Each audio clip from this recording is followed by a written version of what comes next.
नमस्कार, जय श्रीराम. स्वागत आहे तुमचं सगळ्यांचं आपल्या YouTube चॅनलवरती, ज्याचं नाव आहे मराठी ब्लॉगर प्राजक्ता. तुमच्या शिलाई कामाला स्पीड येत नसेल किंवा तुम्ही कितीही शिवणकाम केलं तरी शिलाई कामात स्पीडच नाहीये तुमच्या. तुमचं काम एकदम मेसी आहे. मेसी म्हणजे अस्ताव्यस्त आहे. तुम्हाला काम कसं करायचं शिलाईचं ते समजत नाहीये.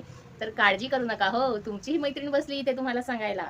आज अशाच टिप्स छान-छान मी तुमच्यासोबत घेऊन आले आहे, ज्याच्याने तुमच्या कामाचा स्पीड एकदम धावत्या ट्रेनवाणी म्हणजे कसा एक्सप्रेससारखा होऊन जाईल. ऐकायचं आहे कोणत्या टिप्स आहेत त्या? अहो सांगते ना मग. तर त्याआधी जर तुम्ही चॅनलवरती नवीन असाल तर आपल्या चॅनलला सबस्क्राईब करा हो आधी. मग टिप्स ऐका. त्याच्यानंतर चॅनलला हाईपसुद्धा करा. जिथे कमेंट करतो तिथे स्वाईप करा, हाईपचं बटन दाबा आणि आपल्या चॅनलला पॉईंट द्या. एवढं छोटंसं काम आहे हो जे तुम्हाला करायचं आहे. मी तुमच्यासाठी एवढी मेहनत घेऊन जर इतक्या छान-छान टिप्स आणते, तर तुम्ही एवढं काम तर करूच शकता. आणि एक लाईकसुद्धा नक्की करा. ते एंडिंगला करा जर तुम्हाला व्हिडिओ आवडली तर. जबरदस्ती नाही करत हो लाईक करायला. जर तुम्हाला व्हिडिओ आवडली तर एंडिंगला लाईक करा. ठीक आहे? तर आजचा व्हिडिओ स्टार्ट करायचा?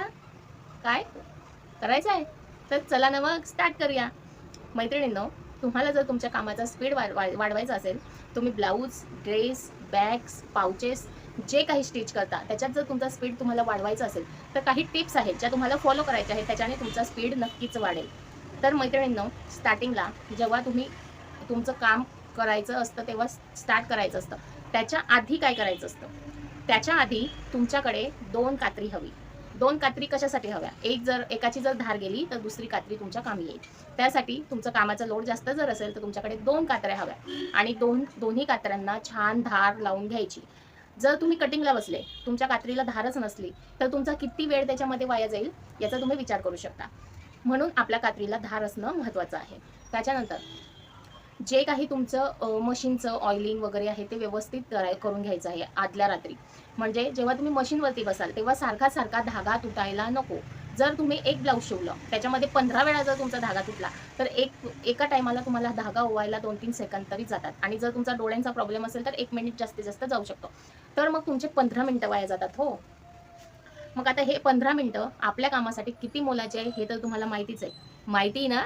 माहितीच असायला हवं हो. जर तुमच्या कामामध्ये स्पीड आणायचं असेल तर या सगळ्या गोष्टी तुम्हाला आधी मॅनेज करून ठेवायच्या आहेत आणि मग तुम्हाला कटिंग आणि स्टिचिंग करायची आहे. त्याच्यानंतर पॉईंट नंबर 2. पॉईंट नंबर 2 असा आहे, तुमच्याकडे कटिंगसाठी एक टेबल असायला हवा. टेबल यासाठी असायला हवा, जरी तुम्ही घरगुती काम करताय म्हणजे घरी राहून जरी तुम्ही स्टिचिंगचं काम करताय, तरी तुमच्याकडे छोटासा का होईना टेबल असायला हवा. तो कशासाठी हवा?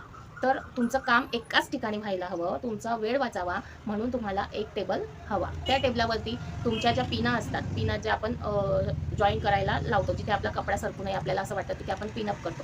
त्या पिना एका टेबलावरच्या एका कोपऱ्यावरती, तुमचा खडू, मार्कर, तुमची कात्री, तुमचं मेजर टेप, पट्ट्या जे काही असेल आपलं जे शिलाईचं सामान असतं ते सगळं आपलं एकाच जागी राहील. तिथेच तुम्ही कटिंगसुद्धा करू शकता, तिथेच तुम्ही प्रेससुद्धा करू शकता आणि त्याच टेबलावर तुम्ही जॉईन करण्यासाठी पिनअप सुद्धा करू शकता. म्हणजे एकच काम तुमचं एकाच ठिकाणी जर झालं तर तुमचा तेवढा वेळ वाचतो. त्यासाठी जर तुम्हाला तुमच्याकडे टेबल नसेल आणि तुम्हाला खाली बसून कटिंग करायचं असेल तर हे एवढं सामान तुम्हाला खाली उतरवावं लागतं.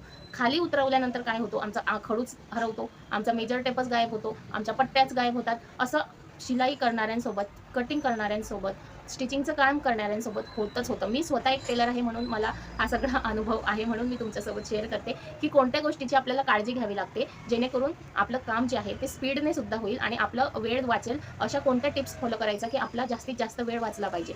तेवढ्याच वेळात तुम्ही एवढ्याच दिवसभरात ह्या ज्या टिप्स आहेत त्या जर फॉलो केल्या तर तेवढ्याच वेळात तुम्ही एक ब्लाऊज शिवून घ्या. म्हणजे तुमचं जास्तीचं एक ब्लाऊज शिवून होतं ते एवढा वेळ वाचेल आपला. असं आपल्याला टिप्स फॉलो करायचे असतात आणि त्या आपल्या रोजच्या वापरामध्ये जर आपण यूज केल्या तर आपला नक्कीच तेवढा वेळ वाचतो, आपला कामाचा स्पीड वाढतो. तर एक गोल्डन टिप्स मी तुम्हाला एंडिंगला देणार आहे, त्यामुळे हा व्हिडिओ शेवटपर्यंत बघायचा आहे. एक शेवटची टिप्स अशी सांगणार आहे मी तुम्हाला की त्याच्याने तुमचा स्पीड वाढेलच वाढेल. कोणत्या गतीने? एक्सप्रेसच्या गतीने. हो ना? तर मैत्रिणींनो, हे सगळ्या वस्तू जर तुम्ही खाली ठेवून कटिंग केली तर तुमचा जास्तीत जास्त वेळ वाया जातो. आपले सामान हरवतो, आपल्याला लक्षात राहत नाही आपण कुठे काय ठेवलं ते. त्याच्यामुळे टेबलावरती जर आपण एकाच ठिकाणी सामान ठेवलं तर आपल्याला वस्तू लगेच हातात लागते. म्हणजे आपण ठेवून कुठे ठेवणार? टेबलावरतीच ठेवणार, साईडलाच ठेवणार ना. त्याच्यामुळे टेबलावरती लवकर आपल्या हातात वस्तू लागतात. त्यामुळे टेबल असणं खूप महत्त्वाचं असतं. त्याच्यानंतर तुमच्याकडे इस्त्री असायला हवी चांगल्या क्वालिटीची, जेणेकरून प्रत्येक म्हणजे वेगवेगळ्या प्रकारच्या कापडावरती तुमची ती इस्त्री चालली पाहिजे. म्हणजे जळायला वगैरे नको म्हणून हलक्या क्वालिटीची नाही, चांगल्या क्वालिटीची आपल्याला प्रेस जी आहे ती विकत घ्यायची असते. आणि जास्तीत जास्त टेलर कोणत्या प्रेसचा उपयोग करतात हे तुम्हाला माहितीच असेल, जी पाणी टाकून यूज करतात. ती इस्त्री कोणत्याही कापडावर सहज चालते आणि कापड जळत नाही.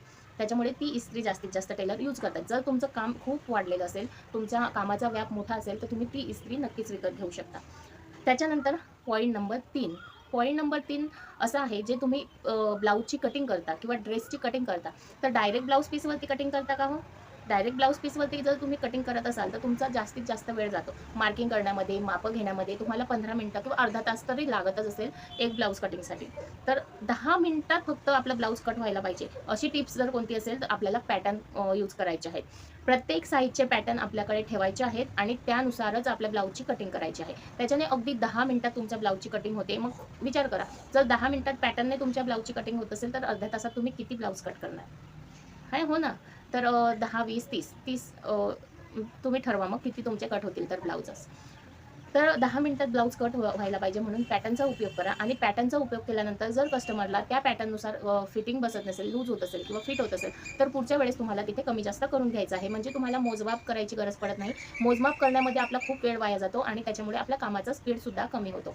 तर या सगळ्या हे बघा, आतापर्यंत मी तुम्हाला ज्या काही टिप्स सांगितलेल्या आहेत, त्या एवढ्या महत्त्वाच्या आहेत, की तुम्ही जर ते रोजच्या तुमच्या कटिंग आणि स्टिचिंगमध्ये यूज केल्या, तर तुमचा खूप जास्त वेळ जो आहे तो वाचणार आहे आणि त्या वेळेमध्ये तुम्ही जास्तीत जास्त ब्लाउजेस स्टिच कराल आणि तुमचा स्पीड वाढत जाईल. तर त्याच्यामुळे तुम्ही पॅटर्नचा उपयोग करा. पॅटर्नचा उपयोग केल्याने तुमच्या ब्लाउजेसची कटिंग पटकन होते आणि तुम्हाला स्टिचिंगसाठी जास्त वेळ मिळतो. त्याच्यानंतर तुम्ही जर सकाळी उठून लगेच शिलाई मशीनवरती बसत असाल, तर तसं करू नका. आता तुम्ही म्हणाल, कमेंटमध्ये नक्कीच विचाराल, की ताई जर आमचा कामाचा व्याप वाढलेला असेल, सीझनचा टाईम असतो, मग त्यावेळेस तर आम्हाला सकाळी लवकर उठून बसावंच लागतं. अहो, सीझनच्या टायमाला ठीक आहे, सीझनच्या टायमाला आपल्याला बसावंच लागतं लवकर सकाळी उठून. पण जेव्हा आपला नॉर्मल डे चालू असतो, तेव्हा तुम्हाला काय करायचं आहे, सकाळी उठल्यानंतर जे आपले घरातले कामं आहेत, ते सर्व आधी आवरून घ्यायचे आहेत. जे आपलं पहिलं कर्तव्य आहे, ते आपल्याला करायचं आहे. आपल्या मिस्टरांचा डबा, मुलांचे डबे, मुलांना शाळेत पाठवणं, नंतर घरातलं झाडू वगैरे, कपडे धुणे, भांडे घासणे वगैरे सगळं आवरून घ्यायचं. आणि मग जसं जेंट्स किंवा लेडीज पण जॉब करतात, जॉबला जाणारे जसे फिक्स टाईमावरती जातात, तर तसंच तुम्हाला फिक्स टाईम ठेवायचा आहे. 10, 10:30च्या दरम्यान तुम्हाला मशीनवरती बसायचं आहे. रोजचा टाईम तुम्हाला तोच ठेवायचा आहे. त्याच्यानंतर 10, 10:30ला तुम्ही मशीनवरती बसलात, की जेव्हा लंच टाईम होतो जॉबवाल्यांचा, तसं लंच टाईमाला तुम्हाला उठायचं आहे. अर्धा तास ब्रेक घ्यायचा आहे. त्याच्यानंतर पुन्हा बसायचं आहे संध्याकाळी 5 वाजेपर्यंत. हा एवढा टाईम जरी तुम्ही तुमच्या स्टिचिंगमध्ये दिला, तरी तुमचा स्पीडसुद्धा वाढेल. आणि स्पेसिफिक टाईम असतो, की आपल्याला याच टाईमाला आपल्या मशीनचं काम करायचं आहे. मध्येच तुम्हाला आता तुम्ही जर सकाळी बसलात मशीनवरती, लगेच तुम्हाला आठवलं, अरे किचनमध्ये हे काम आहे, लगेच उठून तुम्ही तिथे जाणार, मग ते काम आवरणार, परत बसणार, परत उठणार. मग तसं केल्याने काय होतं ना, आपलं धड इकडे पण काम होत नाही, धड तिकडे पण काम होत नाही. त्याच्यामुळे आधी घरातले कामं आवरून घ्या आणि आरामात मग मशीनवरती बसा. त्याच्यानंतर फोकस ठेवा, की तुम्हाला एका दिवसाला किती पैसे कमवायचे आहेत. ₹100 कमवायचे, 200 कमवायचे की 1000 कमवायचे. आपल्या दिवसाला किती टार्गेट हवं हे आपण डिसाईड करायचं असतं. कारण हा व्यवसाय तुमचा स्वतःचा आहे. ही जी जबाबदारी आहे ती तुमची स्वतःची आहे. तुमच्यावरती कोणाचं प्रेशर नाहीये. पण कामावरती डिपेंड असतं, की आपण एका दिवसाला किती ब्लाउजेस कंप्लीट करायला पाहिजे. तर तुम्ही दिवसाला 4 ते 5 ब्लाऊज शिवू शकता, जर तुम्हाला ₹1000 दिवसाला कमवायचे असतील. आणि मैत्रिणींनो, तुम्ही जर सिटीमध्ये राहत असाल, तर 300-350 आरामात तुम्हाला शिलाई मिळते एका ब्लाउजेसची. तर तुम्हाला त्यानुसार मग 3 ब्लाउजेस जरी तुमचे शिवून झाले, तरी तुमचे ₹1000 कंप्लीट होतात. पण जे खेडेगावात आहे, गावाकडे आहे, तिथे एवढी शिलाई दिली जात नाही. 200-250 पर्यंत मिळते. 200-250 पण त्यांना जास्तच होते. त्याच्यामुळे साध्या ब्लाउजेसची इथे तुम्हाला शिलाई सांगू तर ₹60 आणि जर अस्तरचं ब्लाउज असेल तर ₹120 आहेत. एवढी कमी शिलाई आमच्या गावाकडे घेतली जाते. पण जर चांगले मोठं गाव जरी असलं, तरी मग डिझाईनचे वगैरे स्टिच केल्यानंतर 200-250 आरामात मिळतात. मग अशा वेळेस आम्हाला किती ब्लाउजेस स्टिच करावे लागतील? जर 250 असतील तर 4 आणि 200 जर असतील तर 5 ब्लाउजेस एका दिवसाला कंप्लीट करावे लागतील. तर हे तुमच्या गावानुसार, सिटीनुसार तुमच्या ब्लाउजेसची संख्या बदलते आणि त्यानुसार तुमचं स्टिचिंगचं कामसुद्धा बदलतं. तर सिटीमध्ये राहत असाल तर 3, गावाकडे तर राहत असाल तर 4 किंवा 5 जर ₹1000 तुम्हाला दिवसाला कमवायचे असतील तर. तर हे टार्गेट तुमचं फिक्स हवं, की आम्हाला दिवसाला एवढेच कमवायचे आहेत. तर 5 वाजेनंतर जो टाईम आहे तो तुम्ही घरातल्यांना, तुमच्या फॅमिलीला द्यायचा आहे आणि तुम्हाला त्याचं सॅटिस्फॅक्शन पण मिळणार, की मी माझ्या कामाला सुद्धा तेवढाच टाईम देत आहे आणि फॅमिलीला पण मी तेवढाच टाईम देत आहे. त्याच्यामुळे तुम्हाला एक जे मानसिक शांतता असते ती सुद्धा मिळते. तर ह्या सगळ्या टिप्स तुम्हाला फॉलो करायच्या आहेत, जर तुमच्या कामामध्ये तुम्हाला स्पीड वाढवायचं असेल तर. आणि आपली शेवटची टिप्स जी आहे, गोल्डन टिप, जी मी तुमच्यासोबत शेअर करते आता. तर मैत्रिणींनो, कान लावून ऐका हो. लावलेत? चला मग सांगते मी तुम्हाला. तुम्ही दिवसाला जेवढे ब्लाऊज स्टिच कराल, जेवढे ड्रेस स्टिच कराल, तेवढा तुमचा स्पीड वाढत जाईल. ही आहे मेन टीप.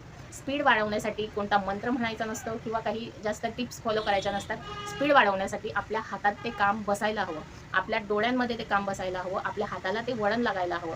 त्याच्याने आपला कामाचा स्पीड वाढत जातो. जसे जसे तुम्ही ब्लाउज स्टिच करत जाल तसं तुमचा कॉन्फिडन्स पण वाढतो आणि तुमचा स्पीडसुद्धा वाढतो. तर मैत्रिणींनो, ही होती आपली शेवटची गोल्डन टिप. तर मैत्रिणींनो, कसा वाटला आजचा आपला व्हिडिओ कमेंटमध्ये नक्की सांगा आणि तुमच्या या मैत्रिणीसाठी एक लाईक नक्की करा हो. कारण मी तुम्हाला स्टार्टिंगला सांगितलेलं ना, व्हिडिओ आवडला तर एंडिंगला लाईक करा. मग आवडला ना तुम्हाला व्हिडिओ, कमेंटमध्ये पण सांगा. आवडला? ऐकू येत नाही हो मला, जोरात बोला की. आवडला? मग करा ना लाईक. तर जास्तीत जास्त लाईक करा आणि आपल्या या टिप्स फॉलो करा, म्हणजे तुमच्यासुद्धा कामाचा स्पीड वाढेल आणि तुमच्या कामाच्या याच्यामध्ये सुद्धा वाढ होईल. जसं तुमचा स्पीड वाढेल तसं तुमचा कामाचा व्यापसुद्धा वाढेल आणि व्याप वाढला की तुमचं इन्कम वाढेल. साधी सोपी गोष्ट आहे ना. तर कसा वाटला व्हिडिओ नक्की सांगा. लाईक करा, शेअर करा, कमेंट करा. चला भेटूया पुढच्या व्हिडिओमध्ये. तोपर्यंत जय श्रीराम.